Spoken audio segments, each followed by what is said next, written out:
हमें कभी भी अपने मन में भगवान भोलेनाथ के लिए नहीं लाने चाहिए कि हमने जो भी अर्पित किया है भगवान को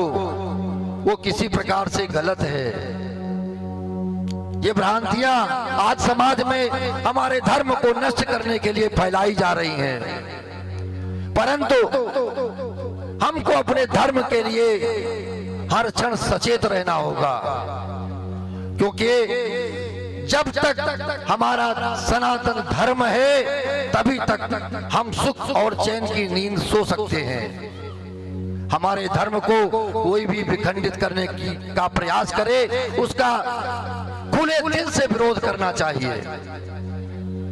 भगवान भोलेनाथ क्या मांगते हैं हमसे, क्या चाहते हैं, हम उन्हें क्या दे सकते हैं इस जीवन में? कुछ भी तो नहीं, परंतु अपार स्नेह, अपार प्यार और करुणा उन्होंने बरसाई है। ये बातें मैं किसी और की नहीं, संतों की सुनी हुई, और मेरे जीवन में मेरे सदगुरुदेव के द्वारा जो भगवान भोलेनाथ का दर्शन कराया गया, मैं भी उन्हें एक पत्थर की भांति पूजता था कि ठीक है, संतों ने कहा, गुरुदेव ने कहा, तो भगवान भोलेनाथ को हम भी जल अर्पित करेंगे और हम भी पुष्प चढ़ाएंगे, हम भी बेलपत्र चढ़ाएंगे। लेकिन जब सदगुरुदेव जी महाराज की कृपा हुई और उन्होंने हमें रामेश्वरम धाम का दर्शन कराया, तो इन नेत्रों ने भगवान भोलेनाथ का वास्तविक स्वरूप, साक्षात भोलेनाथ सामने प्रकट होकर के गुरुदेव के साथ हम लोगों को दर्शन दिए। उस दिन से मैंने ये विचार किसी को प्रकट नहीं किया, क्योंकि गुरुदेव आगे आगे चल रहे थे और हम और विपिन निगम जी दो ही भक्त थे लखनऊ से, हम लोग पीछे पीछे चल रहे थे। वहां पे जो समुद्र का जल जो कि खारा है और 21-22 कुंड हैं जिनका जल बिल्कुल मीठा है, और उस जल से जब अगर आप समुद्र का जल अपने मुंह में डालेंगे तो उसे आप अंदर नहीं ले जा सकते हैं, परंतु जब बाल्टी से वहां के सेवक, भगवान भोलेनाथ के सेवक जल आपके सर पे डालते हैं तो कुछ जल सभी तीर्थों का आपके मुख को, आपके शरीर को पवित्र करने के लिए जो मुख में जाता है, उस जल का रस, उस जल का स्वाद हम आपको बता नहीं सकते, क्योंकि वो जल अमृत के समान मीठा है। ये चमत्कार ही तो है कि 10 कदम पे समुद्र है और उसी 10 कदम से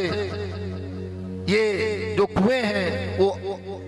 वहां पे हैं, उनका जल हमारे मुख में भी जाता है, हमारे शरीर पर पड़ता है। तो हो क्या रहा था कि आधी बाल्टी का जल गुरुदेव के सर पे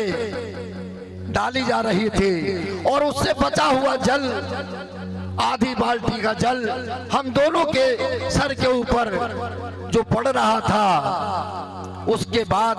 सदगुरुदेव जी महाराज के साथ जो हम लोगों ने भोलेनाथ पे गंगा जल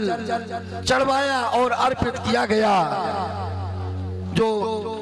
गंगोत्री और हरिद्वार का मिश्रित जल था, तो समझ लीजिए कि जो अपार दर्शन भोलेनाथ का हम लोगों को वहां पे प्राप्त हुआ है, उसका वर्णन हमने आज तक, यहाँ तक के पूज्य गुरुदेव जी से भी नहीं किया। परंतु आज मेरे मन में भगवान भोलेनाथ को नमन करने का मन हुआ, क्योंकि वो दर्शन, उसी दर्शन ने, सदगुरु की उस कृपा ने ही हमारा जीवन बदल दिया। कभी भी चाहे जितनी कठिनाइयां हुई, लेकिन भगवान भोलेनाथ का पूजन करना, उनका वंदन करना हम कभी नहीं भूले हैं। और जीवन में मैं यही मांगता हूं उनसे कि हे भोलेनाथ, आपकी कृपा सदैव हमारे जीवन में हम सभी भक्तों के ऊपर उसी प्रकार से बनी रहे। इसलिए हमें भगवान भोलेनाथ का पूजन और विश्वास हर क्षण करना चाहिए।